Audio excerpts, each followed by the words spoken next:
Good morning mga palanggalaya vlogs pabunos today September 4, 2025. Guide na to karon nga adlaw is C5 ug 0 pwede na 5, pwede na 0, pwede ninyo ban kung ganahan mo kay usay mag-uban pud na sila. Pwede mo mag 504, no? 504. Kung ganahan mo na. Okay, so mamasin ta ani naghatag ko gahapon sa kuan.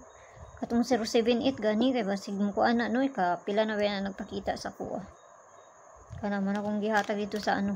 Pwede rin yun na sa bayan. Okay, so Bispar na to karang nga adlaw. Bispar 75 or C57. Nakapares na dito sa Inday. Adto lang na inyo dito, no? Basta ganahan mo, anak. Pag di mo ganahan, ayaw lang yun siya abay kung tanaon ninyo nga layo. Ako lang na siyang gibalik. Kay mo may nagdiri sa kuha. So, gibalik na anak ko siya, ha? So, naara na sa inyo kung ganahan mo, anak. So, gahapon, ang ato ang pabonus. Dugay kayo ni siya, oy. 028. Unsa gani na ako ang paligas sana, nakalimot ko sa paligas 128 to, no. 128 ang ako ang paligas sana gahapon.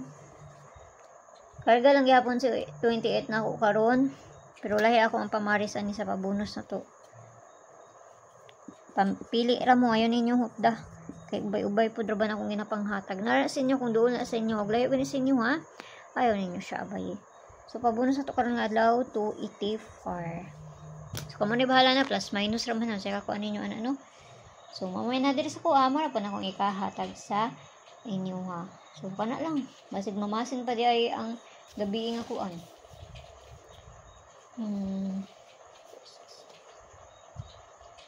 Usahay, makuha pa braba ng duha. Okay, basta ganahan mo na, ha. Nara na sa inyo, ha. So, abayaran nyo kung doon sa inyo, layo sa inyo, ha. Ayaw lang nyo siya abay. So, mayong buntag na sa inyo ang tanan, ug kana lang kay mura na ina sa kuha. Bye-bye!